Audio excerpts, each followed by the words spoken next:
We've got ignition, 2, 1.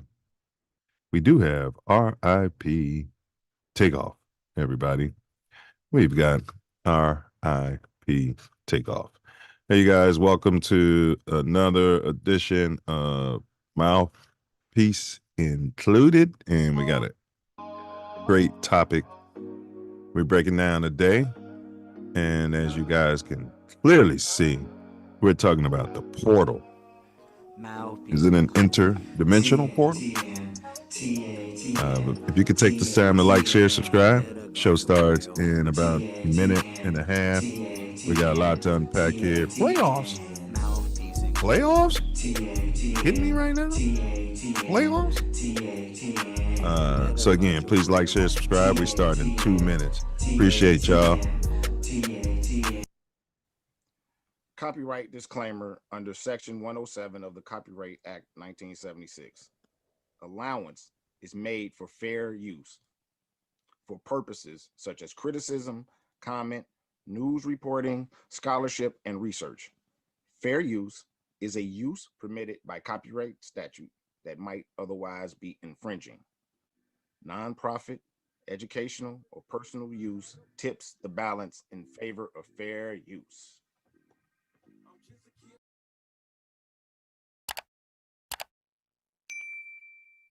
I asked everybody who they thought was going to win the NFC North. Look at the picture under Sal Paolantonio's name. He's going with a team that is known as the Bears.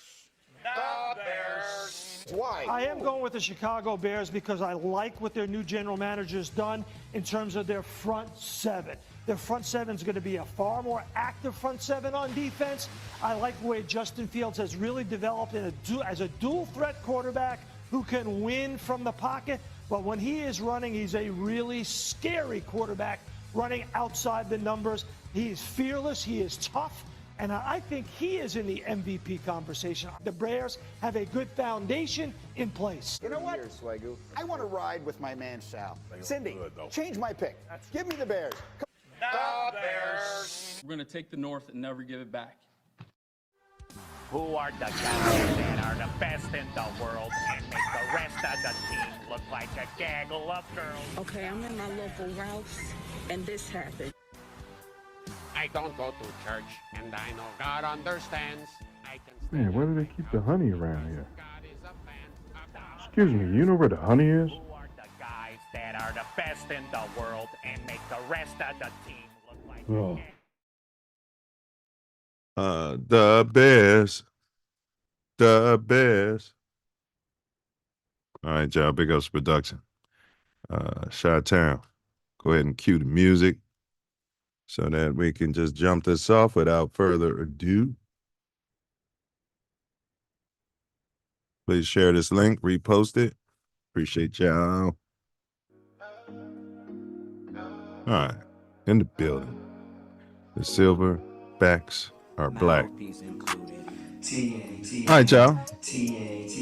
Today, we're going to be, welcome to Mouthpiece Included. We're going to be talking politics. That's the fusion of sports and politics. This is one of the hosts, 9 Millie, and thanks for your presence as always.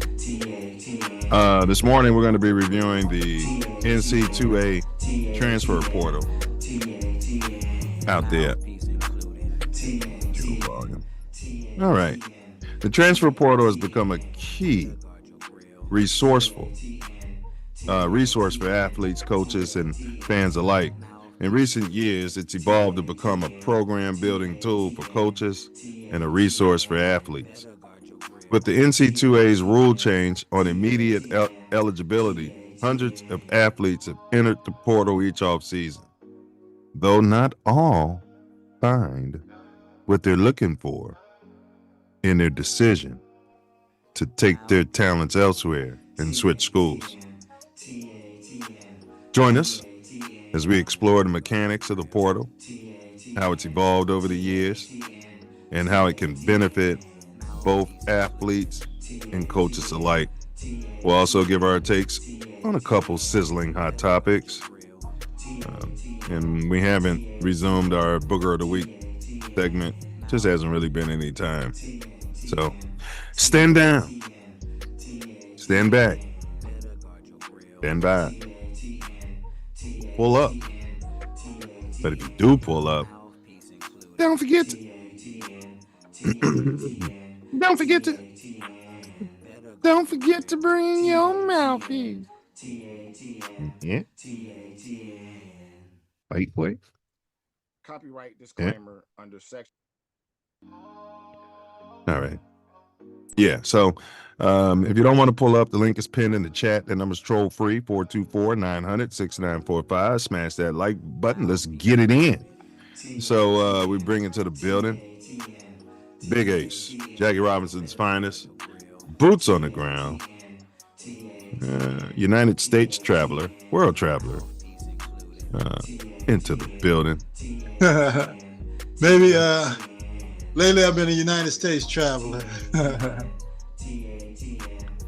What it do, fool? What it do? Bet down. Hey, man, congratulations. We got to see those fudge packers. Can you see me now? I can't see you, but we got those fudge packers lost. Let me see. See if I can. Yeah, it's showing like your video's on, but it's all black. See, let me stop. Fade to black. All right. See if that does anything. Hit the button.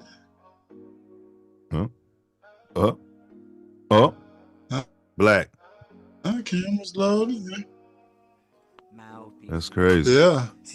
You might and see Ace there. Power Black Planet.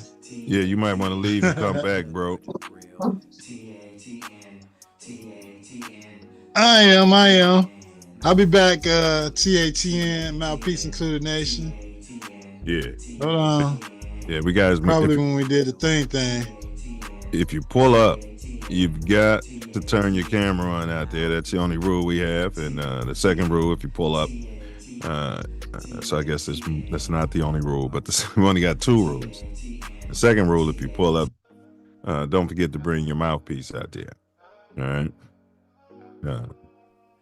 We got big topics to discuss today. So, as the co-host is getting his tech together, we're going to be talking about a review of the NCAA's transfer portal, player empowerment, plus hot weekly political topics. Baseball, pretty sure we're going to skip past baseball once again this week so we can get right into sports that matter more to us.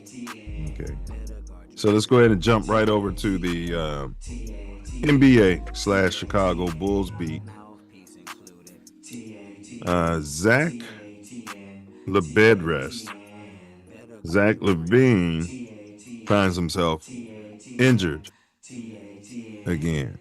And I can't help but think, because I did bring this up last week, I can't help but think that it's his annual pre-trade deadline injury he gets so that, he doesn't get traded.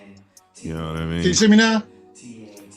Yeah. Could you must imagine? be talking about Zach LaVine. The bed rest. Yeah. Could you imagine, bro, if you knew your job was going to transfer you to some shithole place or whatever, you just didn't want to move your family and uproot them, and all you had to do was, pull my Achilles.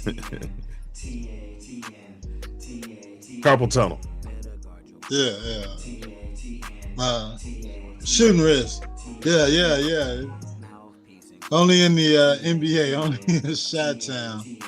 Or maybe, it's a ploy by the Bulls to rest them up, to get them ready for the next team without getting hurt or injured or mentally strained, that they will say, hey, LeBed, rest. Take a couple weeks off. We're going to win about all of our games except for maybe one.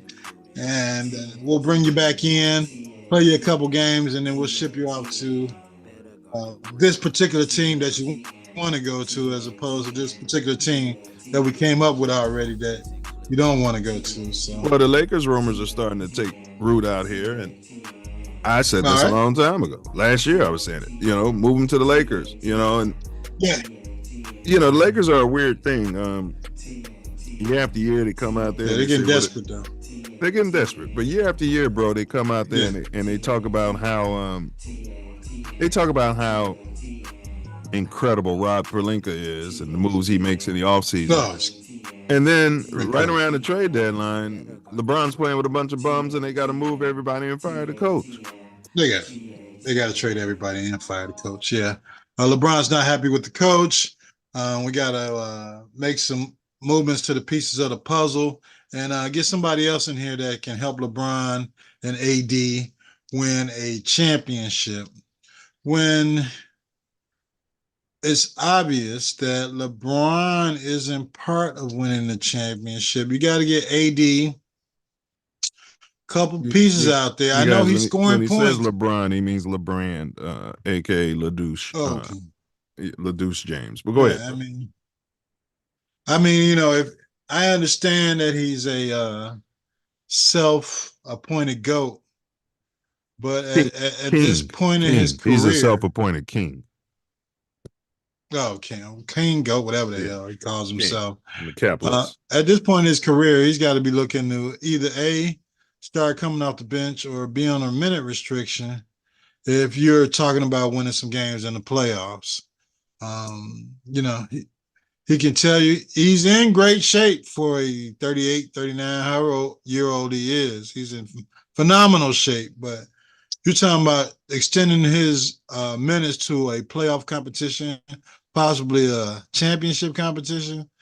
You got to do some minute management during the season. Yeah, well, I want to say that. Well, okay, so I had the pleasure of going to the game. All right. In crypto. And I saw the Brooklyn game. And to your point about amazing shape and everything, hold it, because I'm actually at the game and I'm watching. He had a move, he went baseline. I'm like, ooh, he would have yammed that. He's not, maybe he was injured and I didn't know about it, but he's not explosive anymore. He doesn't have any lift. I'm saying what's that? Go ahead. I'm sorry. No, go ahead. I'm just saying he's in phenomenal shape for a 38, 39-year-old player in the NBA. He can't do everything he used to do. Yeah, not denying that, but when you actually see him, though, you're like, oh yeah, it's a 38-year-old guy out there. It looks different on TV, but when you're out there, you're like, yeah, this guy. I mean, really, he doesn't like on TV dunks. It looks like it's really explosive. My point is, his knee could have been tweaked because he is old. I don't know, but the Lakers struggling. Let's do a struggle pie. You're cutting up, the blame. So, right. So you're divvying it up. Your ingredients are the bench, the others, the coach, the unibrow, or LeBron. Of course, you could say management. Why are the Lakers in the same position that the Chicago Bulls are in, literally record-wise and standing-wise? You have to blame it on the entirety of the organization that they're counting on LeBron to carry the team. Yes, he is the most decorated player on the team, but these younger guys have got to do what it takes night in and night out to win.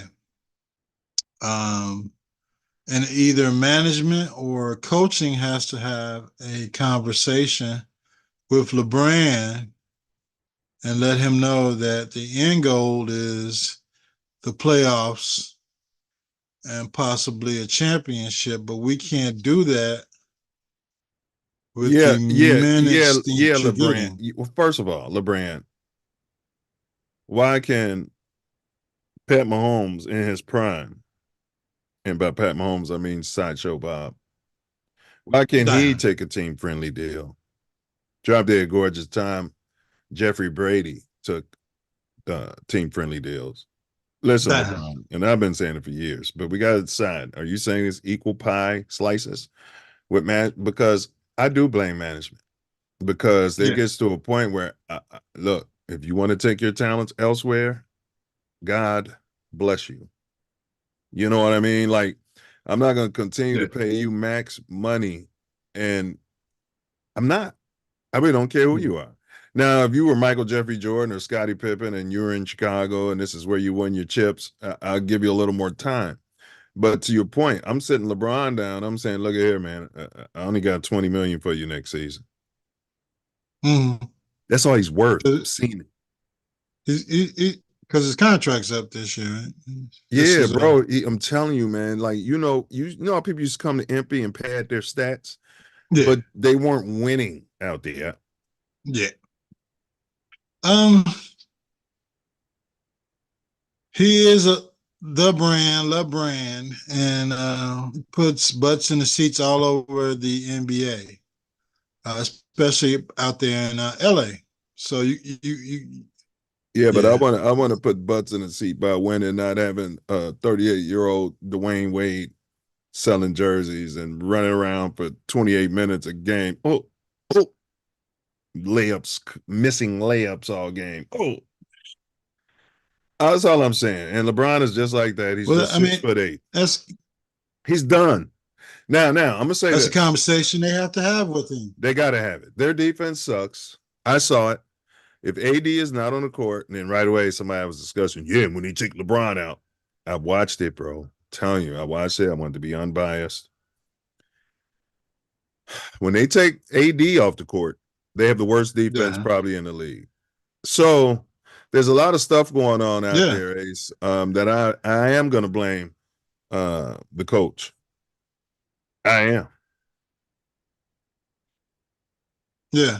But you also got, once you take AD out and LeBron's out, that's $80 million sitting on the bench. I mean, who else are you putting in? You got $80 million sitting on the bench. Correct. So you got Big Pharrell, and then you got LeBron, who you came out and started out by saying he needs to play less minutes. Yeah. It's for the betterment of the team and his own longevity. If this Bronny thing is still a thing, personally, I would just want to be in a position that I'm healthy and I can go to Bronny's games, and whenever he makes it to the league, you're front row all over the damn NBA watching him play. But well, I'm not trying to make this a take. I think had LeBron not gotten swept last year, he would have retired, bro. I'm honestly saying that. I'm looking at his game, and I know he's gonna get swept this year. I mean, if he does, and when you just mentioned Bronny, and I really think that this is his swan song, and he just don't want to tell everybody. Now, do you think LeBron is just douchey enough to? No, I'm giving my swan song, and I want to go to all these stadiums all season and have this, big celebration for me, because he did play for half the teams in the league at this point. I think he's going to play at least 2 more years. He's going to hold either the Lakers hostage. So this season and 2 more seasons? Yeah. Damn. The Lakers or the Clippers. Yep. So he could be out here around Bronny, huh? He gonna be on the Yeah. So either one, or he might sit on Golden State bench in 2 years. Or Vegas. Does Vegas have a team yet? They probably will by the time. I mean, this would be the benefit for them to bring in for LeBron in Vegas while you're building that brand out there. And he a 1 minute private jet flight from getting to Bronny's games. Not a 1 minute, 1 hour. 45 minutes. Yeah.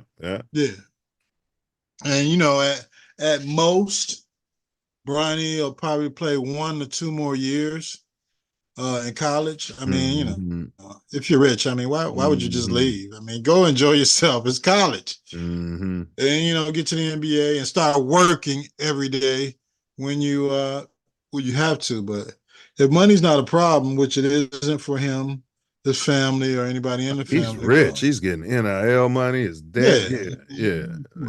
Enjoy your life.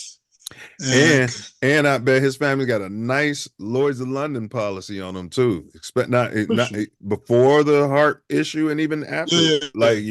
Yeah. When he was in high school, yeah, absolutely. Yeah, if anything goes wrong, that. like if he people are like, well, what if he blows his knee out? He lose a lot of money, man. When you got that kind of money, you got a Lloyd's of London policy that's going to pay out $20 million a year or whatever, So yeah. And he had to tweak knee in high school, so it would have made sense business wise to go ahead and get that policy on him for whatever type of physical ailment that he would have had, and hopefully they did that before the heart condition. And I saw Bronny 2 years ago at a girls game. Juju was there, and I hate that I delete the picture of her. She balling at SC. I told you about it. She was playing against my niece and LeBron. I don't know Bronny. I don't know if that was his girl or what, but they went to the same school. But he was on the road. It was a road game for them, and he was there watching. All right. And I remember, he had like a little coat on, everything. I should have took a picture with him, and I may have, but I think I did, but I deleted it. But I was just saying he had an NBA type body, like, you know what I mean? He wasn't slight, he wasn't slight. I was like, who's this dude? Seemed like a humble kid too. Seemed like a humble kid. But it's still you got a NBA, you're ahead of the high school players you're at, but your bones and your muscle still's got to develop over years to play with these grown men. Not that the NBA has grown men anymore, but you know what I'm saying? Yeah, NBA motor and everything, man. Yeah. But shout out to Bronny and good luck to you and God bless your condition. Hope everything works out for you. But back to so who gets the biggest slice of the blame pie for the Lakers? LeBron, AD, the others, the coaching, or Rod Pelinka and Jenny Buss? I would have to go with coaching and AD. Now look at you. You're blaming AD too. Because coaching, LeBron to be proud of you. They like to blame AD. Let me tell you something. Well, I mean, what you say about Wembanyama, they need to get him the damn ball. That's what the Lakers need to be doing with AD. And that comes back to coaching. I play with bigs, and you can talk your ass up about he just don't want it. No. If Magic Johnson played with AD, he'll be coming down like, get your ass down low. You get down low. And then AD will be kicking it out. And Magic will be like, no. Get in front of the rim. That's it. You know what I'm saying? And I'm watching it. AD's up behind the three-point line all game. So is LeBron. All the bigs are out on top of the court. The little guys are shooting layups. The big guys are shooting three. I'm like, everybody's smelling their own farts. Everybody's smarter than everybody. Yeah. Get in front of the damn rim. I'm going to give you the ball. Turn around and dunk it. Turn around, lay it up. Now I got you. I'm not giving AD a bigger pie than LeBron. I'm giving LeBron his piece of this pie is bigger than AD's because he's got the damn ball all the time, and he's supposed to be the leader showing people how to win championships. And at some point, he's got to demand it out of AD on the court. He can't let AD disappear, and AD's disappearing because LeBron's running around making the right play all the time and throwing it to the open man when AD might have a little person on him down there in the paint, and he's not getting it down there to him. He's got to get him the ball. I mean, even if he's got a big down there, there's nothing they can do. You can't touch the player. So, all you got to do is turn around and shoot a 4-foot shot or turn around and dunk the damn ball. Keep him engaged. Go ahead. Keep him engaged, though. He can get 4 blocks when he's engaged. But go ahead. Yeah. Well, I mean, even if he is down there dominating, once you get the ball to him in the post, he can still kick it out for a mid-range, or he can kick it out for the 3 if he feels that that player deserves or is hot or whatever the heck. But this is today's NBA. All he has to do is turn around and lay the ball in a damn hole, or turn around and dunk it out. There's nothing that player can do if he's in the post with the damn ball, gets a ball 2 feet from the damn rim. There's nothing that guy can do. It's going to be a foul or it's going to be a dunk. So, And let me I say don't know this. what. Yeah, go ahead. D'Angelo Russell's defense is so bad. Yeah, that's why they can't trade him. In the 80s, it's an effort, bro. In the 80s, he wouldn't have even played. He'd have been 10th on the bench if he was in the league. Just the effort that he shows. Coaching. I'm sorry, it's coaching. I don't care what management says. Y'all gonna fire me anyway at some point, but this guy is not playing. I don't care how many points he runs around there and scores. Because on the other end, his purr is not what it needs to be. Well, I mean, that's the league we're in. They want him to shoot 3-pointers and run around and shoot 3-pointers and steal the ball and go back down there and shoot another 3-pointer. So, man, Cam and Dimworthy or whatever his name was, they was killing Russell. And I saw those guys I saw the same team against the Pelicans when I was down there in New Orleans for the Sugar Bowl. Cam Jordan and that other man, once they get going. Yeah, those guys looked horrible. The Pelicans was up 35 points on them after halftime. So that'll show you how bad the Lakers defense is. Yeah. Because, I mean, and it's not like the Pelicans played great defense. Might have been an off night shooting, but it definitely was for Dinwiddie. That's the modern NBA. You can come. I wish when I played high school ball, and I can just come out there and say, yes, and make it or miss it league. Yeah, we just got to hit more shots. Summarize it all. Regardless of everything else that happened, Ace, I could have 15 turnovers. You know what I mean? Yeah, I'm still jacking, baby. It's a make it or miss it league. You just got to make more shots. Damn my 15 turnovers, and the guy I was guarding scored 68 points. Damn all that. Yeah, it's a make it or miss it league. You know what I mean? Make it or miss it league. We got to make more shots. It just happened to be a night the Pelicans were hot, and Denver. I mean, Brooklyn. They couldn't throw a basketball in the ocean, and oh, it was opposite, boy. They was on the Lakers' ass. Even when they was behind, them two dudes was coming down, keeping it close. Hey, but let's move on for the wild card week. Who's your quarterback of the week? I went with and here we go. You hear it here first. CJ, which stands for Christian Jesus Stroud. I went with Christian Jesus Stroud as the Pookie or the Ray quarterback of the week. One side note. Right. Yeah, they said they've been bleeping out him talking about Jesus and everything. Yeah, they've been bleeping it out. Really? Yeah. You remember how in the 80s and 90s they used to all give it up to our Lord and Savior up front, and black people did. You never got that out of your everyday pinks. But then it disappeared. Now this guy's ramming it, and somebody got offended somewhere, and they're starting. Bleep that out. They don't like that. No. They don't like Jesus Christ being his Lord and Savior. No, but he can gyroflex and shake his bum in the end zone and hump the ground, and they won't. Yeah. They won't take that out. Do the sprinkler. All types of shit they be doing. Yeah. He can shoot dope in his veins and everything like that. But they Yeah. They won't take that. He can do all that, but he can't say he believes in God. No, he can't say he wants to give all the credit to Jesus. He's not talking about the coach. He's supposed to be giving it up to the coach. You know what I mean? Yeah, I was watching the game. Partially watching the game yesterday, and his mother was on the sideline praying for him.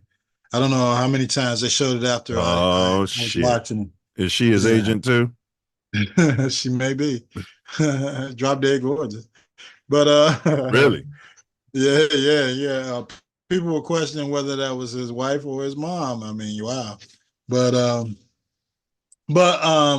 it's a shame that he can't profess his faith, which in this country is supposed to be protected.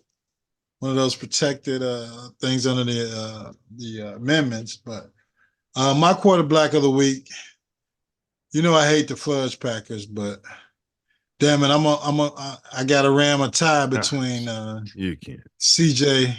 You can't and I can't do it. I mean, you can. But I It's got to blasphemy. take my stripes off. I got to It's take my blasphemy. Bears stripes off. It's blasphemy. Yeah. Well, you're not wearing any But Bears paraphernalia now, so you can probably get away with it. Yeah. Yeah. But that guy, man, he's talking about Ray, not Michael Jordan love. Yeah. The ramage that they put on the Cowgirls last week. I hate both of those damn teams. So it's Hey, he was balling, and I did have the same thought you had. You know, you could have even went with Ray Action Jackson. You know what I mean? Yeah. Yeah. You know, you could have went with Yeah. Ray Jackson. So for all you monkeys out there that don't believe that the melanated quarterbacks are processing. Oh, but he didn't play. Yeah, but he didn't play that first week. So I'm confusing my weeks. Remember, Ray had the bye, didn't he? That's this week. Yeah, but he was processing yesterday. My gosh. Yeah, he was processing. Giving him the business. And Ray Love was processing to the end of the game yesterday. He just blew it. As you know, he got the youngest team in the NFL, so he'll learn from the experience yesterday. But for far as last week, I'm gonna tie it up. If Russell Wilson had the game that Drop Dead Gorgeous Flacco had, man, the announcers were making so many excuses for him, and he was out there getting bum raped, and he was Drop Dead Gorgeous. They didn't know what to do. I was like, he's the fourth starting quarterback for this team this year. And, he just came off the street. He was on the couch. He was selling hamburgers. He was developing a new type of popcorn for Jimmy Popcorn. The next thing you know, there's like he's playing an NFL game. There's like he had a good first quarter. You know what I mean? I'm like, he threw 2 pick sixes or whatever. I'm like, but I'm just saying they wasn't on him like if it was Pookie Wilson. If that was Pookie Wilson, they would have been on his ass the whole game. There's no way. When are they going to take this guy out of the damn game the way he's playing? If it was Pookie out there, absolutely. Look at his mother. We know the narrative. Look at his mother over there sitting over there. They'd have been going hard, boy. Yeah, but they sat there with kid gloves on. I was like, oh, look at these bastards. Yeah.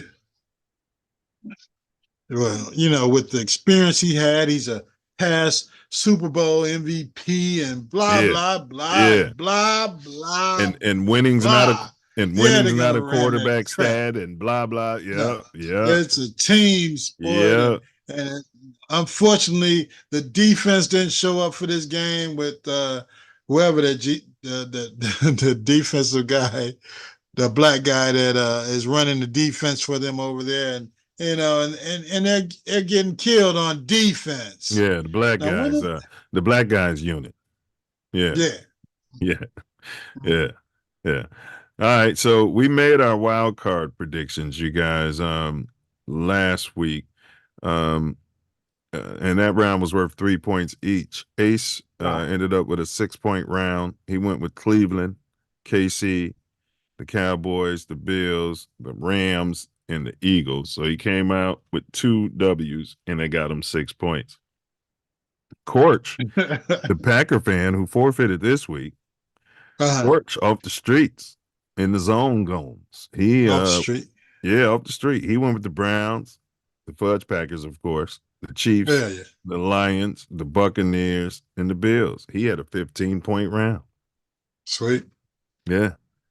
I went with the Browns, the Chiefs, the Bills. How about those Cowboys, the Lions, the Eagles? 9 ended up with a 9-point round. So that gets us to our divisional predictions. Now we know some games have already happened. Ace this round is worth 5 points each. The next round is 7 points. Yes. Ace went with the Ravens, so he already has 5 points. He also went with the Niners, so he has 10 points. And he has the Lions and the Chiefs. It looks like Ace might pull something off here. Should it be more games? No, that's it. That's right. And then Coach forfeited. He was just smuggling it up, bragging about his first round, and didn't take the time to put in his picks. Diesel is somewhere riding the fence. You know what I mean? Yeah, he's got his bum on the fence and just riding the fence somewhere. Now this for Shout the out to DJ. divisional round, I went with the Ravens. That's 5 points. Of course, 9 went with the Niners. That's 10 points. I also went with the Lions. That's 15 points, hopefully.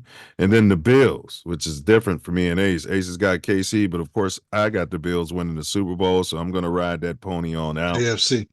I told Ace that the likelihood of the Super Bowl guys repeating is slim and none, and it's already not going to happen because the Eagles are done. They're done.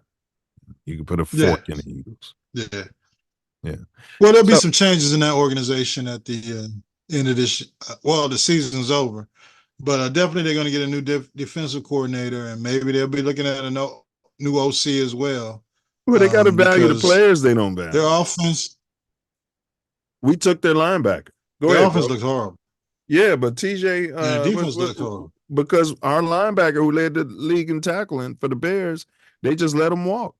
Yeah, they didn't value those 150 tackles. Yeah, he was gonna remember there was somebody he's not athletic and he's not creating turnovers and he's not this and that. Right. All he does is does his job, Ace. That's all he does. Yeah, and that that draft pick on the 3 technique that you coveted here versus the right tackle that we received. They both tapered. They both tapered off at the towards the tail end of the season. They both. Well, it's a rookie wall. Yeah, it's a rookie. But but I hear you. He tapered off. He wasn't. Yeah. But you don't know. Yeah, but he was hurt. He got hurt, and you don't his know. His shoulder was hurt, and he was still playing. And you don't know what he would look like in Eberflus's system. Yeah. You know what I mean? With allegedly, I think the Bears won the draft last year by trading that pick and getting the right tackle. Hopefully they do the same thing this year and trade that pick, get a wide receiver and a left tackle, and keep building depth in the organization as opposed to doing the monkey ball and blowing that pick on a damn quarterback. Well, yeah, and winning the draft, you're right. We ended up with DJ Moore, top 5 receiver in the league. Yeah. And you were one of the first ones to say that Carolina pick was going to be the number 1 pick overall. You know what I mean? The meatheads weren't saying that. When people were talking about Poles giving up that pick, and you can mess around and do it again. You can find some jackass team that wants Caleb so bad, right? Yeah. That we can mess around and had a number 1 overall pick next season too. 3 straight seasons, unprecedented. They're going to lose. It's a rookie quarterback.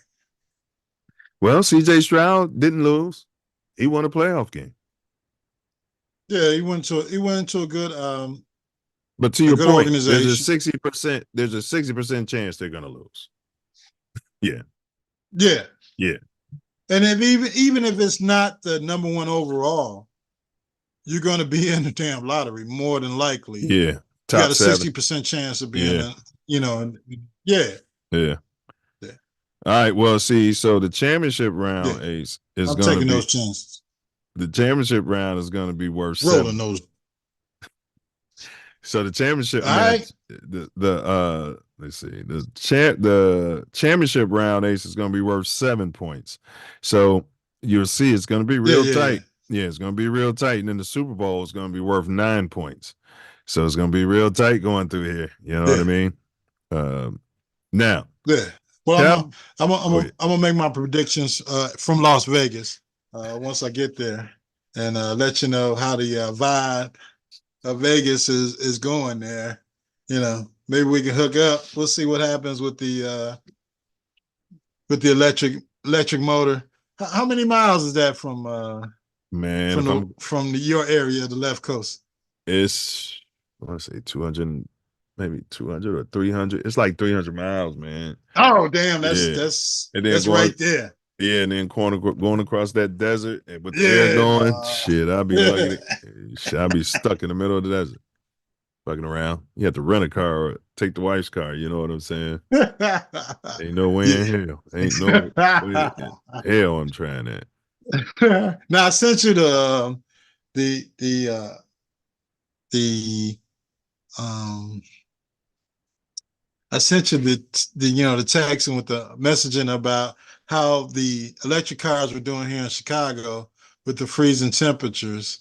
Oh I yeah. don't know if you had a chance to look at it. Yeah. I've been researching that for years. It's always been an issue, Yeah, and it's a simple solution. The places where you charge at, hello, you don't have to have them indoors, but you can have some sort of heating thing that keeps the thing. absolutely. And secondly, I wouldn't have bought an electric car if I lived in Chicago and I couldn't charge it at the crib in my garage. I just wouldn't Right. buy it, Yeah, and you and know. that's what it is. If you live in Chicago, you can't, because you got wintertime, you're gonna burn your air, and that burns your battery down faster.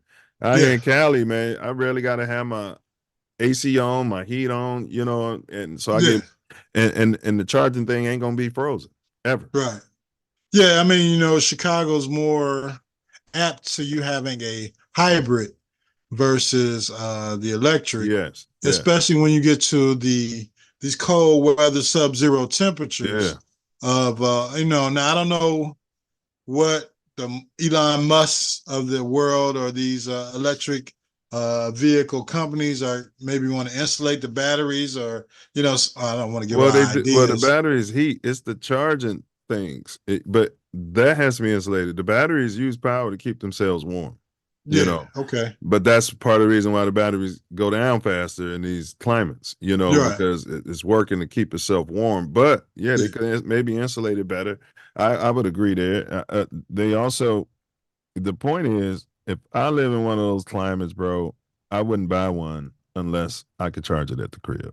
That's the yeah, bottom line. Think about it. If you charge it at home, yeah, even in the worst weather conditions, you can get 150 miles on a full battery. When you charge that crib, probably 200. Right? right, So even on a bad weather day, even in Chicago, you come on, bro, you ain't driving 200 miles a day. People can blow no, it out their ass. Unless you're in sales or something like that, you ain't yeah, driving that yeah, much.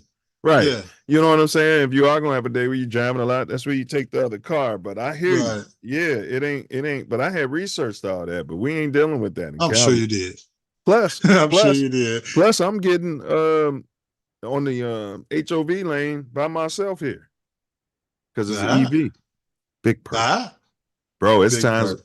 it's times when all the parking will be taken, and there'll be EV One cars spot, only. at Yeah, on the least. meter. Yeah, on they got them in Cali, like on the parking, EV cars Uh, only. And I'll pull up there. You don't even have to pay the meter. You don't even have to uh, plug in. They don't know if you're charging or not. You just pull up and smug it up. So it's a lot of benefits, bro. yeah, I pull into those spots anyway. Short time Yeah, parking, and yeah. Now, speaking of that, um, it wasn't the last time I was just in New Orleans, but in November. Damn it! Now I tout New Orleans as a great. I'm going on a rant right here. I tout New Orleans as a great city for sports, and the best city that had a Super Bowl. Who that? But I had a rental vehicle in New Orleans, and we got a ticket from the rental company just last week. This is from November, our November trip to New Orleans. What were we doing there? Having a good time. But our November trip in New Orleans, they gave us a ticket for driving, the red light cameras or the speed cameras or whatever the crap they have in these cities.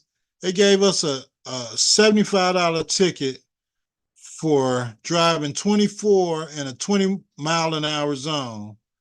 And there's no way, of course, we know where the hell this camera was at.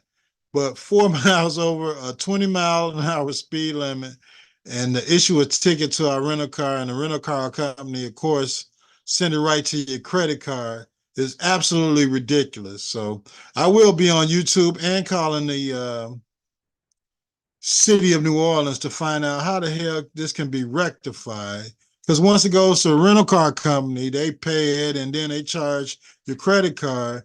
But the fact that you don't have any type of leeway on a 20-mile-an-hour speed zone, and then you're sending me a ticket for driving 24 in a damn 20 is absolutely ridiculous. So it will be further pursued. And I just want to give the not the ring finger, but the finger next to it to the city of New Orleans for sending me a ticket for 24 and a 20, man. It's absolutely insane that you would do that to a tourist, number one, because it was a damn rental car. And to me, someone that loves the city of New Orleans to the utmost and enjoy everything that I do down there. And I'll be there next year for the Super Bowl, but I really don't appreciate getting a ticket for a 24 and a 20. That's absolutely asinine. City of New Orleans and big next to the ring finger to the city of New Orleans. And that's my rant for today. Yeah, that's definitely a racket. That is a racket. So at the Lakers game, I met the Lakers girls. Yeah. And it segues into the Cowboy cheerleaders. They say the Fudge Packers, bro, were taunting them during the game. Now, I don't mean just taunting them. But they said they was, getting up right up in their face and talking shit. I said, who thought of that? We're going to taunt the shit out of it's gonna be a fight? Cowboys cheerleaders. and the cheerleader was like, they were saying really hurtful things, but they said, like, it's a penalty if they get up in another player's face to do that. Like, they was chirping. And they asked the Fudge Packers for comment. And the Pack did not respond to Inside Edition's request for journalistic integrity. So what are your thoughts on this if this did happen? That's absolutely classless. And you got to think, was it because when I was in New Orleans, there were male and female cheerleaders cheering for the Saints. It was I can't say Lamar because Lamar plays football, but you can't classify their genders. It's 2024, right? There was females and misgenders. Yeah, there was females and misgenders. What misgenders is what you call it, a singular or yeah, pronouns, but you could say pronouns. Whatever their pronoun was. Yeah, they were cheering for the Saints. So I would assume that the Fudge Packers would have the same type of cheerleaders, and to go after the Cowboys cheerleaders, which I know is probably totally singularly gendered, as classless. How do you, as a coach, watch your players taunting the shit? I mean, I might laugh and smile while I tell them, "Look, listen, guys, we're not." It was the players, or was it the cheerleaders going after the Cowboys cheerleaders? It was the players going after the Cowboys cheerleaders. So after the players make a play, they up in the cheerleaders' face, bro. Yeah, that's why they lost the next week. Yeah, exactly. Well, that's what the cheerleaders said. We're going to be cheering for whoever they just lost. 49ers. Yeah. But it's just weird how the league swept it under the rug, and this is what I tell our people. You guys just don't respond, or if you do respond, say no comment. Just always yapping. Yeah, but to be doing that during a playoff game is. Well, they're the youngest team in the league. Yeah, well, yeah. I mean, but there's not just a head coach. There's other coaches over there that But they were too poor and stupid to know what they were up against. Same thing they were saying about C.J. Stroud. He's too poor and stupid to know the pressure of, how they be talking about that. They too young and dumb to know how big the moment is. Yeah, it's too big for these young, dumb players. If he was drop dead gorgeous in the last pick of the draft, like Brock Purdy. If he's drop dead gorgeous, he's a genius. But if he's black, he's too dumb to realize how big the moment is, and that's why he just scored 4 touchdowns. That's what they do. That's why C.J. Stroud plays so good, because he was too young to realize how big they be saying that. I'd be like, he wasn't processing. It was the offensive coordinator and the head coach that got him there. Oh yeah, they got a lot of credit. Well, you got to give them their credit. But not all the credit. And he's giving the credit. Well, they can't because CJ's got a melanated coach, so they got the offensive coordinator they were giving the credit to because he's drop dead gorgeous from San Francisco, the Shanahan coaching tree. Yeah, I'm so saw sick it. of hearing about the Shanahan coaching. Listen. If everybody's running the same system, eventually the defense is going to catch up to it. Hello, Absolutely. pink people. Hello.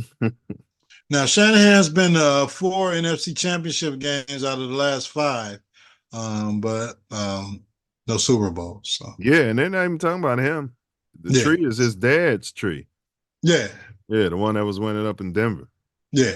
And Yeah. he won just because he had the melanated running back in Terrell Davis, and a Yeah. semi-processing quarterback in Peyton Manning. He lucked up.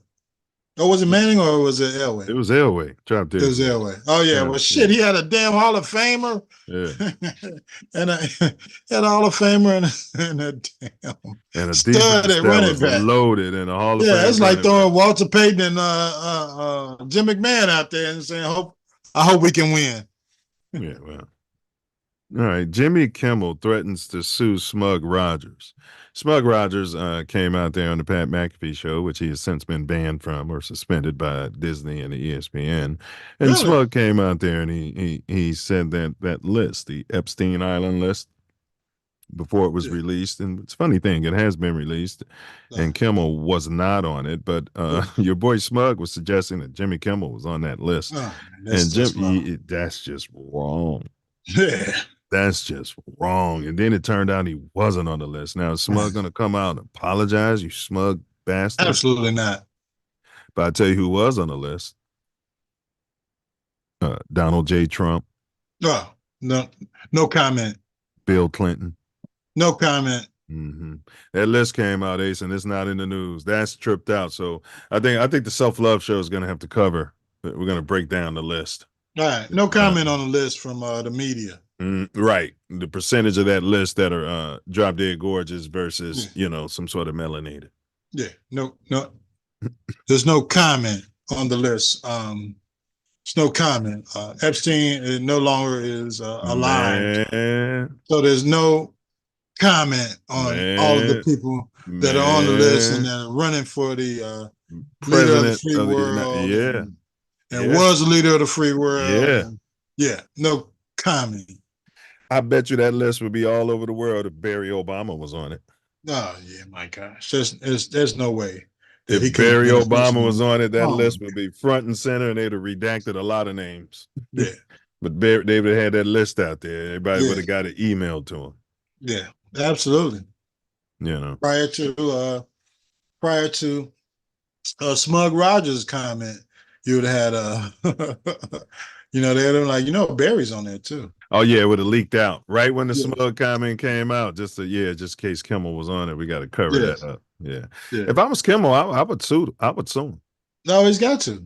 Yeah, he threatened to sue him. And asked for an apology. Your boy apologized. McAfee.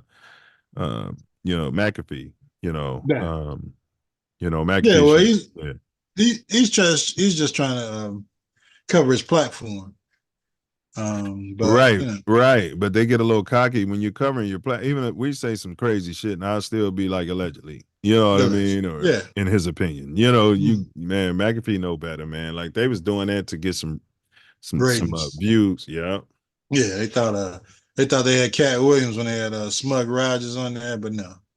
Smug put him in a trick bag, and he's not coming back on. I'll tell you what I'd like to see. I'd like to see Smug Rogers partner up with Jay Cutler, because Jay Cutler's got a decent podcast, and him and Smug, boy, they could smug it. I just call it the Smug Show. The Smug Show. Two freaking assholes just talking all day and giving you all the smug you want. And my first guest would be LeBron James and Worldwide West. I'm the best agent at it. We smell each other's farts, and LeBron's the greatest ever, and he scored the most points in history. He's played for the most teams. There's no way Smug is going for two melanated guests. I don't give a damn if it is LeBron James for their first guest. You said they're just too smug for that, huh? Yeah. They got it. They got to get something fantastic, something that's gonna blow the top off of the thing. Man, to start out with the first guest. Absolutely. They say Russell Crowe is smug. You gotta have Russell Crowe on there, like just all the Hella All smug team. smugness. Yeah, let them sit there and talk about how great they are. Yeah. Yeah. Well, maybe they start with Alec Baldwin since you know, they're indicting him for a movie set shooting for 3 years ago. I don't know what the hell Alec Baldwin did to somebody, but damn, what the hell's going on? Yeah, the whole Baldwin family, man. Yeah. Yeah, I don't know what's that, but Right. yeah, He smug shot and somebody. smug. I mean, he killed somebody on a movie. Yeah, he set. killed somebody on the set and he injured the director. He shot. Yeah. He shot. I mean, come on. Yeah, but why did it take 3 years Yeah. to indict him? It's Hollywood. Gotcha. Yeah. Now, a review of the NCAA's transfer portal, player empowerment, plus hot weekly political topics. So we're going to go ahead and jump on this. Hey, the transfer portal, when was it implemented? You have any idea? The What's portal this? implemented. 2018, I believe, 2017, 2018. Yeah, that was right. 2018. All right. Why do you think it was implemented? Personally, I think it's because of these damn coaches was giving the finger to the players and moving, whenever the contract dollars got as big as they wanted to, and they were out of there. Yeah. Or maybe it was because of the NIL lawsuit. Well, you tell me. Yeah, I don't really know, man, but I can tell you, it feels to me like, okay, so the things that are happening now, when we were in college, would have been considered fatal for a university, and for a player, you had to sit out and all that. Yeah, so yeah. I think the NCAA said, man, we're sanctioning each other, we're fining people, these players are sitting out, we're losing money. Probably at the end of the day, it was a money grab. They was probably like, this would be easier to manage. You know what I'm saying? Like, man, just create a portal. Sweet. I love it. That's, I mean, I never got, any specific reason why they did it, coming from the NC2As. Essentially, for those who don't know, the NCAA's transfer portal, it's a compliance tool which helps manage the transfer process from start to finish. It's a database that simplifies the first step in the transfer process, making it easier for athletes and coaches to connect. So, well, we know as far as the NCAA concerned, it's got to be either based on some money or a lawsuit. And that's the only way I believe that the transfer portal would have came to fruition. I think it would have been a lawsuit, and then they would have had to meet at the board of governors and decide how can we profit off of it. You know what I mean? Before they sanctioned it. Yeah. So either they were going to lose money or get future lawsuits, or they can open up the transfer portal and avoid the future lawsuits.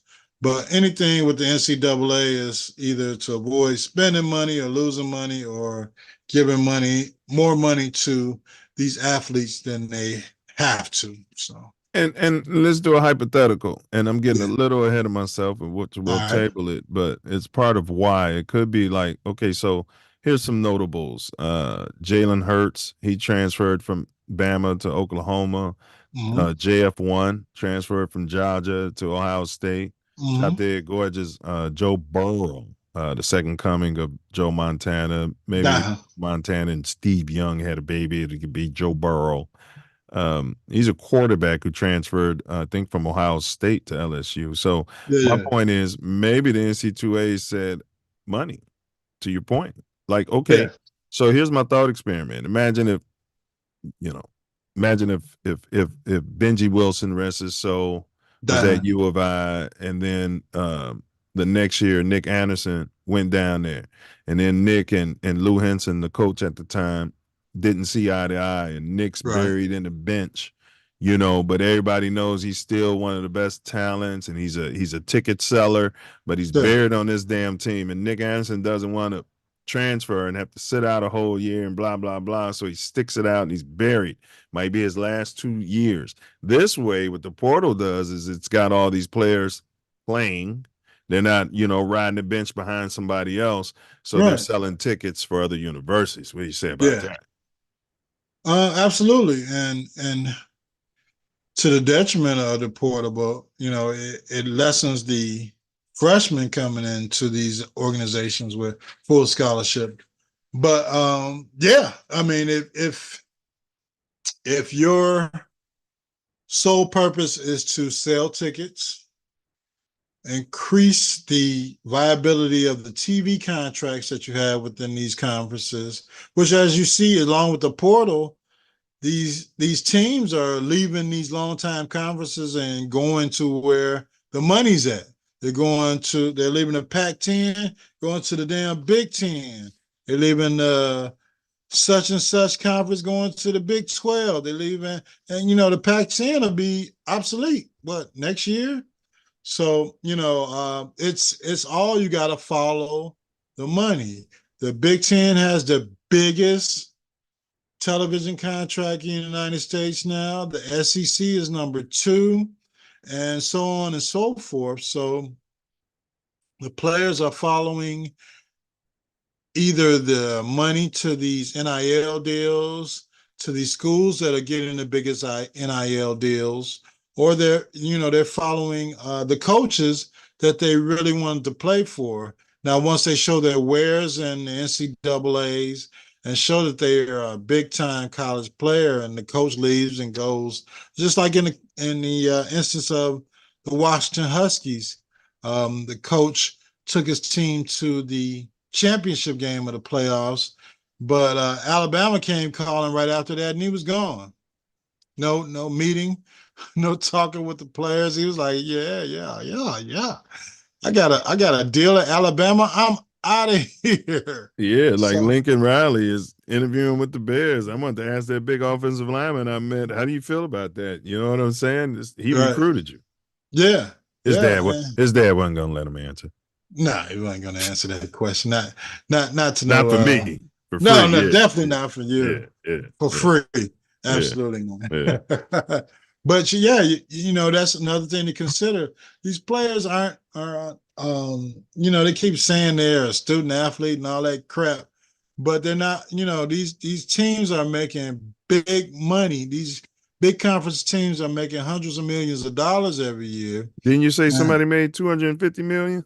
University of Texas, broke the record this year for revenue generated. But no, it's an entire sports program. Okay. But mostly it was 80% from football. Yeah, football. Texas Friday Night Lights, man. They crazy about football in Texas, bro. Oh yeah, they love it from the Pop grammar Warner school all the way to the pro level. You see shit. You see how pissed they are about the Cowboys getting butt ramaged over in the playoff. Bro, some of their Pop Warner and high school stadiums look better than Soldier Field. Oh yeah. I mean, and Texas is about to get a new practice facility based on this revenue generation. So, football, $70 million. Football is huge. Brent Favre's giving it to him. No, they have nothing to do with Brett, alleged scumbag Favre, and his manipulation of the welfare system in the state of Mississippi to receive revenue to build their new practice facility at the University of Texas. Where his daughter is going to be playing volleyball, a new volleyball stadium and practice facility at the same place where his daughter, who's receiving a scholarship, is going to be playing. Yeah, the Horns had everything worked out above the board. And, what did they name that stadium? Did they name it Brett Favre Stadium? He'd have to be on the Smug Rogers show too. They'd have to, he'd be on there. There's the first guess. Yeah, he'd be nice. Him and Smug could, Him and Smug could talk about like how he took his job and all that, and finally talk about that and unpack it and talk about the sham he ran in Mississippi. Yeah. Brent Favre went to the Jets too, didn't he? Yeah, Brent Favre. He was a Viking, then he was a Jet. Oh, yeah. Yeah, they have a lot to talk about on this Smug show. So in what ways, negatively, in your mind, has the portal, we're being Captain Hindsight now, So if they ask you to do a what do you call that? A review of it, they bring you in. In what ways do you think this has negatively affected collegiate athletics out here? Collegiately, it has lessened the number of scholarship available for high school players, because instead of having X amount of scholarships full ride set aside for your freshmen, you got to have some scholarships set aside for these portal guys.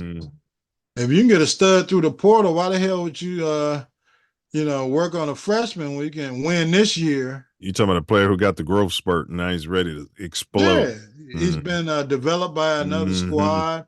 He's coming from Alabama, and you got some NIL money, can bring him in, and shit, he can get you about 10, 15 touchdowns or 10 or 5 or 7 sacks. Save your damn job. For losses. Yeah, save your damn job or get you to your next job. So you're saying somehow it's less opportunities for the cats coming straight out of high school now for some of these major programs? Yeah, because look at I had to go back to this Washington, but look at Penix. He came from Arizona State. Yeah, he's like 26 years old because he also got to sit out because of the COVID. So Penix is like 25, 26, bro. Yeah, and he came from there, and not only did he quote unquote save this guy's job, but he got him hired at Alabama to one of the best football programs in the country.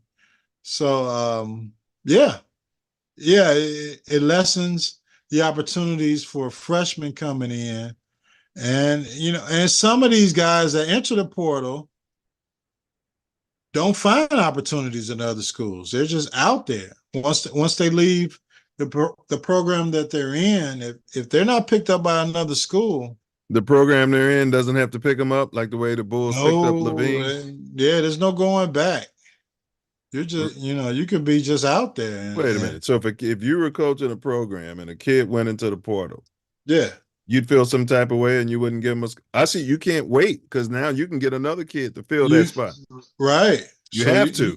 You have to, because he said, I don't want to be here. Right. I don't need this scholarship anymore. So as a recruiter, as a program, you have to go find another player, hopefully a better player. You have to, bro. Take that spot. So, sometimes it's agents, sometimes it's family, might be a girlfriend. Like, yeah, why don't you go to this school that's closer to me? You never know. His Asian. We don't promote Asian hate here. Everybody's got their own Asian. Oh, Asians. Said his Asian. A with a G. Or potential street agent or whatever the hell they got going on. Well, to your point, almost half the players who enter the portal don't find a new school to attend. Wow. So to your point, it's a crapshoot when you're going in that portal, bro. Right. You only got a 50% shot of getting. So it's a 50% chance you're giving up the sure thing scholarship for zero. Wow. Or to end up at a shittier shithole school. Yeah. But it'll be someplace you could start and play. Allegedly. Correct. Potentially. So this means that many student athletes are left without a team and without a scholarship, to your point. Moreover, the transfer portal has created an environment where coaches are constantly recruiting players from other schools, which has led to a lack of stability in college sports. So there's that too, Ace. You got some program, you're trying to make it. You guys are running Jackie Robinson, and then the bigger programs are just consistently plucking y'all players away, bro. As soon as y'all develop them, they go on to play at the shinier stadium. You know what I'm saying? Like they tried to make it look like Deion Sanders was the poster boy doing it for the black school, but actually what's really occurring is the opposite. Right. Any player at those black schools that show some prowess can get in the portal and end up at a major university. PWI. Right. Right. Which I'm saying that's more likely to occur than the other way around. Yeah. And during our era back in the day, when you got a scholarship from a university and you developed your skills and you were that guy on that team, you stayed on that team till you either got hurt, graduated, or you were able to go to the draft. But these players are not bound to that anymore. They have the opportunity to go to another university, or if they've played 3 years and the school they're at is bringing in the player to replace them, they can go on to the next university and maybe have that stud senior year or fourth year or whatever, and go on to professional play. But it's all a crapshoot because the draft is a crapshoot. Well, Drop Dead Gorgeous Tyson Bagent, he went into the portal and discussed it with his coach. And his coach, he got some offers, but it was nothing he really wanted. And his coach let him stay there. Of course, yeah. Of course, that was some, shithole school. But but the major universities, the coach says if you want to denounce your scholarship, I'm going to look for the next guy. Man, I'm going to look for the next stud. It might be a player in the portal that's better than you. Or it might be a freshman. It could be an 18-year-old. Yeah. So it's a benefit to some, but it's a detriment to others. So, I mean, it just seems like it opened up the floodgates for illegal, what we would have considered illegal recruiting. Right. That's what it seems like. Hey, because how the hell do these coaches know that this kid? Well, once they announce they're going into the portal, of course, they're they're free game. But damn well that these coaches damn well Jalen Hurts knew he was going to Oklahoma when he announced his scholarship at Alabama. Yeah. Now, I think the portal is great for guys like that. Yeah. Right? Yeah. Yeah. But representatives of some of these universities have to be talking to of course the boosters boosters, of these other kids. Recruiters, Yeah. Absolutely. So, it's so then it creates a disadvantage for the smaller schools with less money to be on the road all the time, buying wings for these kids and beers and stuff like that. Riding by buses, and instead of 2 players or 1 player in a room, they got 3 or 4 players in a damn room when they're traveling to games, or you're in the Sun Belt or the Sun Fun Conference versus the Big 10, Big 12. Yeah. And these major conferences with SEC to schools with the TV contract is $200 damn million versus $200. So it is what it is. And you got to look at the revenue generated sports against the non-revenue generated sports like your lacrosse and baseball and the sports that don't give full scholarships to the players. Female ping pong and badminton. Yeah. Well, they don't have there is the portal, but how are you going to leave your school and go to another female ping pong badminton team school, and at another school, which the portal is basically set up for football and basketball. Baseball maybe. I mean, baseball, they still don't give full rides to the players, and that's something that needs to be addressed. But baseball gives a certain amount of full scholarships to a team. So they don't market baseball right. A school like University of Illinois should have had a nice baseball stadium, bro. You know what I mean? Right on campus next to the football stadium. I mean, nice, bro. and market it, get the Yeah. kids at the games. Yeah, man, I would, baseball. Come on, man, it's baseball, bro. Yeah, the baseball was out in the South Farms. They could, they could have been recruiting right there in Jackie Robinson West back in the day when we was there, and they'd have been killing those teams in the damn Big Ten, wherever the hell they was recruiting their players from. But if you got your pipeline coming from the south side of the city of Chicago, man, they'd have been killing kids in the Big Ten. Instead of them kids having to go to they were getting them from California and Florida, and then they yeah, would leave. They would they would leave hate because being here. the weather was bad. Yeah. Yeah. Instead of, and those studs from the south side of Chicago were just going all to the HBCUs because nobody wanted them. Nobody wanted to recruit. Definitely U of I didn't want to recruit them. And you could have had them like the way the Bears guy they fired said it. You could have got them poor and stupid, poor, hungry, and stupid. You know what I mean? Boy, they'd have been in the orange. Boy, Man, they'd have been killing teams. And that's what the University of Michigan has done recently. They've come to the south side of Chicago because they're looking for players, for one, that are used to playing in cold weather, which those guys from Florida, California, and all those warm weather states aren't used to. They can't come to the Big Ten and compete because they're used to playing in warmer climates, and that's how University of Michigan has excelled in the last few years because that coach was looking for baseball players that are used to the climate and used to playing in cold weather. Even though they go down to Florida in February and play in those warm weather states while it's warm. I mean, it's cold, in the Midwest, but for the most part of their season, it's going to be cold all the way to March till May. So, but I tell you what, it is what it is. The Jaguars quarterback, they didn't make the playoffs. The Bears didn't make the playoffs, and Drop dead gorgeous. Yeah, Justin Herbert, all them. They don't talk about them, but I know I'm off track. So I wanted to end this for your final words. What ways has the portal, looking at it as Captain Hindsight, been good? What ways has it helped? And I say it's given athletes more freedom, to kind of guide their careers. Yeah.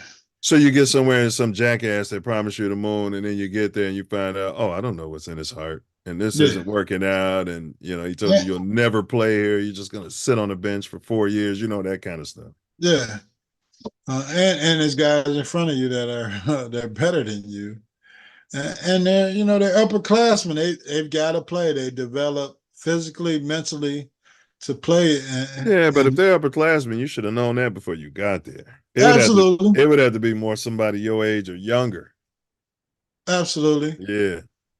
But, normally it's this situation at the university that these young players can't determine until they get there. And, the portal gives them the opportunity to have an option of, what is your future plan of what you're going to do in your sport. But that, like I said, outside of the cases where it's a personality conflict, could this also be bad? Because there used to be a thing to, okay, I'm mired in the bench and I'm a freshman, but I'm going to bust my ass, and you know what I mean? And maybe after 2 years or 3 years, I'm going to break through and I'm going to earn this position. And it's going to feel really, really good. You know what I mean? It just seems like we're in the Jiffy popcorn generation where, okay, well, I came here and Ace didn't give me the start and didn't make me number one in the pitching rotation when they know damn well I'm not even number 3, so I'm just going to leave, whereas, they were telling you this guy will be gone next year and, we're going to develop you. You know what I mean? We see you as a potential number 1, maybe, because you don't know who's going to come in behind him. You know what I mean? But I mean, there's nobody on the current staff that can tell you that because, once the head coach is gone, more than likely everybody's gone. Yeah. And they could care less about the players who they didn't recruit. Yeah. Like the way Deion came into Colorado, made it known. I want y'all to go in the portal. Yeah, I'm coming. I'm bringing my Louis, and y'all. The more y'all to lead, the more mine I can bring in here. Yeah, it's because he's bringing Travis Hunter, and Travis Hunter is the first player to have an NIL deal at Colorado, and he's coming with me this year. So you guys, I don't know what the hell y'all been doing since 2018, but no player you've had That's crazy. has been good enough to get an NIL deal, especially when you. That's on the business people in Colorado, though, man. They got come on, man. A local car dealership could have came up with something. Yeah, They did when Travis Hunter got there. Right. But the guys they had weren't winning, and they won one game the year before. So it is what it is. It is business. Yeah, but it does add to some, I think, some player empowerment. I'll tell you this: in high school, if we had the transfer portal set up the way it is, I would have transferred, and I knew I would have been in a position to start. I would have been playing with Ronton over there at TF South. You know what I mean? Yeah. Potentially, Tory could have, like it'd have been different. But so I do see. I was saying, I was processing like, man, I had to sit out my whole first semester my senior year. You know what I mean? But should have done it. Should have done it because I ended up in the doghouse with my coach my second semester my senior year. You know what I mean? So it was one semester of basketball either way it turned out. You know what I mean? So shit. It was a crap that was going on in the system that was controlled by these coaches, the IHSA, the NCAA, all this crap. And they may not see me as big in their picture because they got. But this other coach saw me as big in his picture. He was happy to have me and saw me fitting in. You know what I mean? Right. That's so that kind of empowerment. Yeah. Long shooting guard, and shit. It wasn't even no 3-point play then. I mean, you just, you had range. Senior year they had it though. And you were processing. And me and Ronton was playing together since third grade. So, boy, we had played in South Suburban College. We played in the league. I averaged like 17 points. Ronton was dunking, getting like 28. But he's like, Milz, you transferred? I'm like, I'm out here playing illegally, throwing alley-oops and shit to him. So, yeah, they coach saw that. The coach put me out there, let me start. I didn't even know none of their plays. Hey, so I'm just, man, out there getting the ball around time. You was out there processing. You know what I mean? And they had a little Hispanic dude that had the handle. So it took some of the pressure off me to handle the ball. So I was Hit me. I'm open, man. Hit me when I'm open. Pulling, boy. But then when I looked at it all, I'm like, I'll be out the whole semester. But yeah, bro, you got any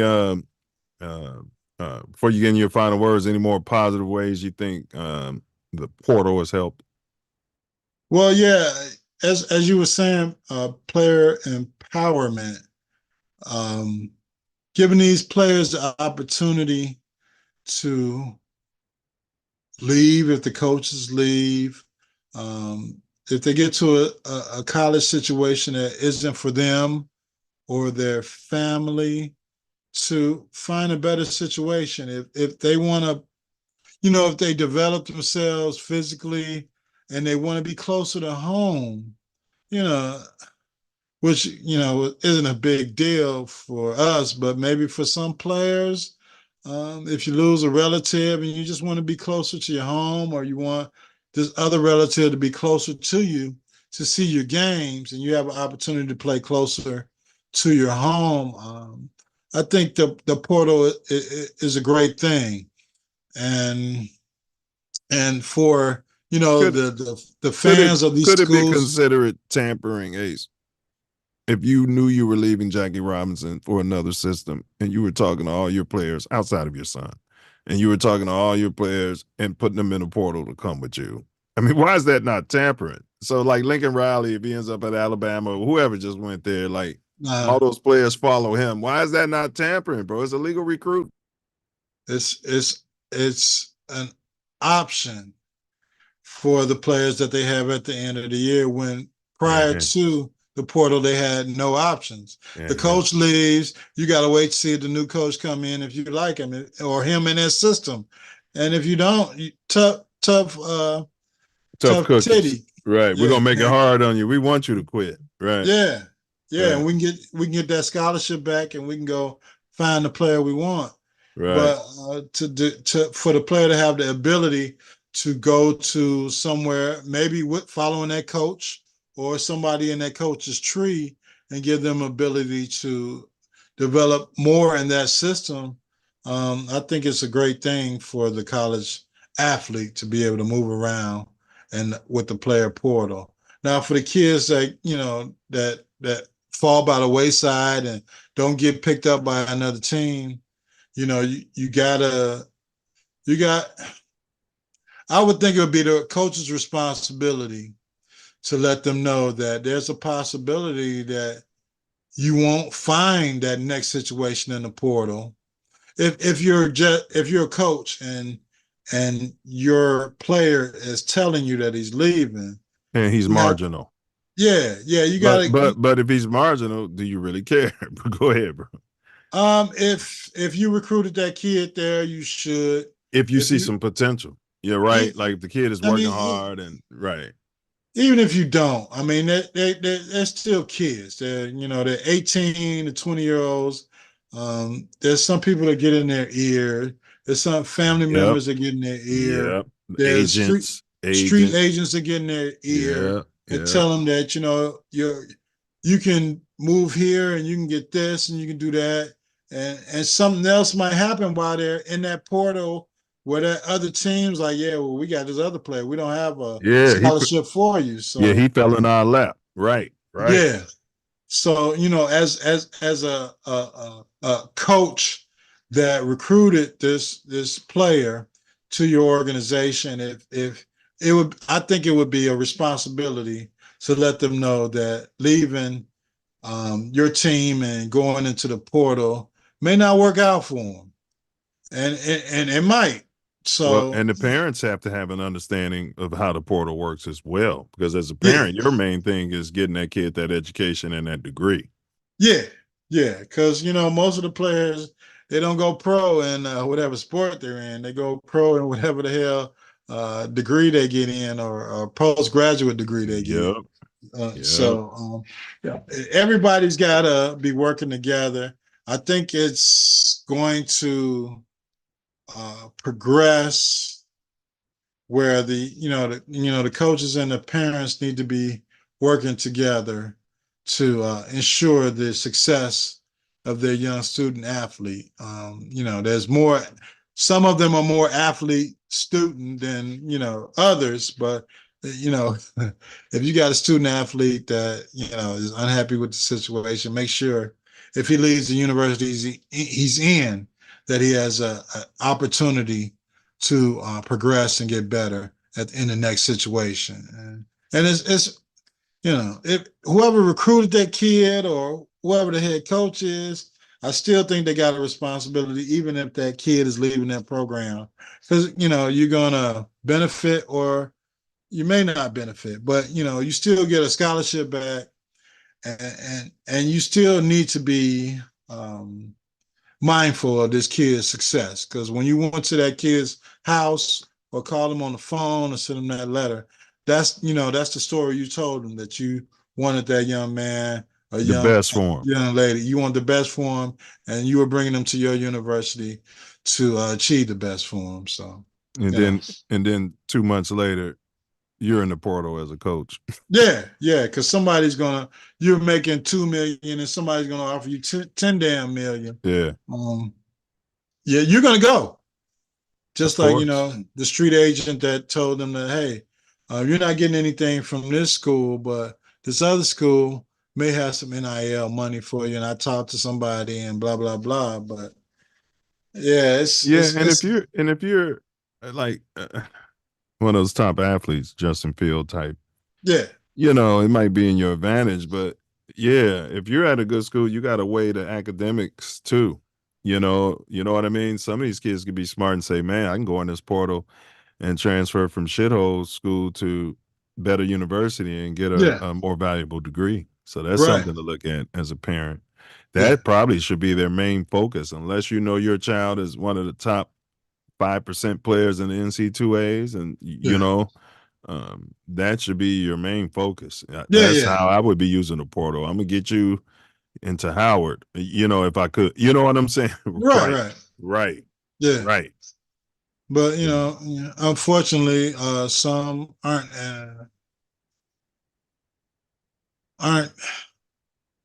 savvy with using the portal as others, or some are using the portals for different uses, athletically versus academically or NIL wise, everybody's got to sit down and evaluate their situation individually and figure out what they want to do best for their particular student athlete to achieve success in life, not just in their sport. So I believe that there should be classes as far as well as NIL, and as far as what you want to do in the portal. And I think the NCAA should be paying for that crap. The universities should be paying for it. So, the families as well as the student athlete has information on what they're doing in the future. Just like you're teaching them how to basket weave or American history 101 or whatever the hell freshman classes that you're setting up for these student athletes and Basketball tutors. officiating 100. Yeah, NFL or basketball officiating 100. That should be one of their classes. For NFL, NIL, the tax ramifications of what's going on the money that you're receiving. Come on now, these kids are going to situations where they haven't earned any money before. They're 17, 18-year-olds, going into situations where they're going to get a car, get a deal where they might be making $1 million a season or $5 million a season. And their family has absolutely no idea about the tax bracket that they're in or the situation that they're in. So, besides the university, the NCAA, who's making money off every player, should be setting them up to learn what's going on in these situations. And they should have some type of class to teach them and their family members or the guardians, whoever's making the main decisions for these kids about the complexities of the portal. So, that's my take on it. And hopefully, in the future, this is, a consideration by the university and, and the NCAA to help these young student athletes succeed in life.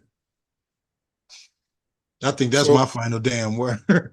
So overall, knowing that only 50% of the players get picked up. Yeah. What's 50%. your grade of the portal?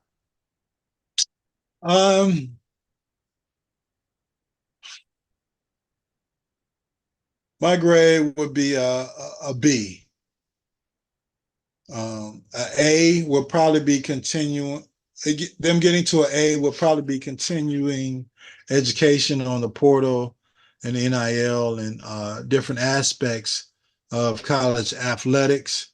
But a B because it gives the student athletes and their families an option as opposed to years ago when there was no option, no consideration for their families, no consideration of death in families, no consideration of families having to move. There was no consideration of anything. Definitely no considerations of your coaches and their whole staff that recruited you leaving, even before you get there, or even that year that you get there, going to a better situation for that particular coach and leaving all these players behind with no consideration of moving on or the next coach coming in not wanting them. So I give the portal a B, and hopefully more work in the future to make it a A+ situation for the athletes that are that have to use it to better their situation. So that's where I'm at right now on the portal. All right. Yeah, I'm gonna give it a C, bro. They got to get that pickup percentage Higher. much I higher understand than 50%. But couldn't agree with you more on your overall sentiment about it. When I put myself in those shoes, I was able to see the benefit, obviously. So but yeah, definitely need more education, more information to be sent out there to the players and their families, and the coaches. So but that's pretty much all for today's episode of Mouthpiece Included. The NCAA transfer portal has been a topic of discussion since its inception in 2018. While it has provided athletes with more freedom to direct their careers, it has also come with its own set of challenges. While the portal has its benefits, it's clear that there are still many issues that need to be addressed. The NCAAs need to work with schools, athletes, and parents to create a system that is fair and equitable for everyone involved. If you cats got any questions, comments, feedback, or concerns, please feel free to drop a comment below. Until next time, stay safe, stay healthy, and stay loyal to the Navy and Orange. Bet down, bet down, bet down. Bear down. FGB. FGB. And don't forget to bring your mouthpiece. So, yeah, man. Yeah, the portal, bro. They could even put a caveat on it. And I don't know, I'd have to do more thinking, but all right. So you can only use this portal if your coach leaves. You know what I mean? Maybe that should have been how they started. That should have been the Oh, okay. Yeah, I got you. They wrote it out like that just to see. You know what I mean? If your coach leaves, bro. That way we're not creating a bunch of LeBron James. You're coming here, you're making a what do you call that?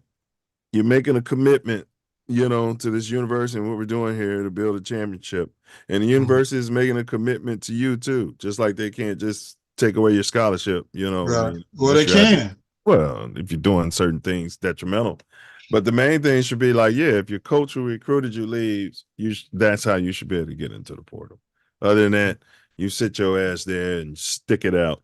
And if you're good, the league gonna find you anyway, because that's happened before where players off the bench, I got you. Yeah, Russell Westbrook, for instance. And they end up Hall of Famers, but I don't know. Just something I just thought about. So yeah, so you guys next week we're gonna dig more into these NFL playoffs, bro. Playoffs? Yeah. Next week it'll be around time for the championship game. So yeah, that'll be really time to start pulling out chicken wings and you know what I mean, cases of beer and watching some football. Mm-hmm. Yeah. Playoffs. Playoffs. And our topic on the self-love show. Hey, what did I just say we need to cover on the self-love show? I forgot what it was. Damn. Remember earlier, we was talking about something. I don't know. I have to go back and watch this show. Yeah. We were just talking about that's like damn, good topic. Yeah. But so it's either gonna be whatever that was, or it will be. Or the lucid American dream decoded. Huh? The lucid American dream. We're gonna decode that out there. You're talking about the American dream. Yeah. Playoffs.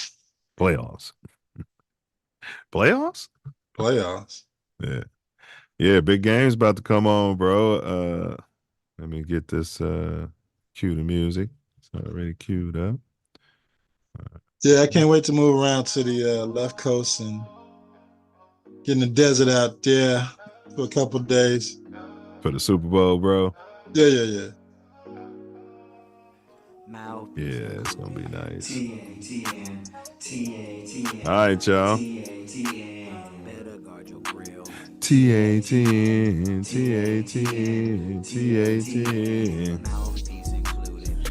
All right, y'all. So y'all know how we do. Thanks for dropping in. You ever find yourself sliding through the city of Chicago? Might be dipping down Stony. Headed south. Hit 75th. Go east. over east. You might even be out on the West Coast, out in La La Land, Compton, Long Beach, Inglewood. Better keep your head on the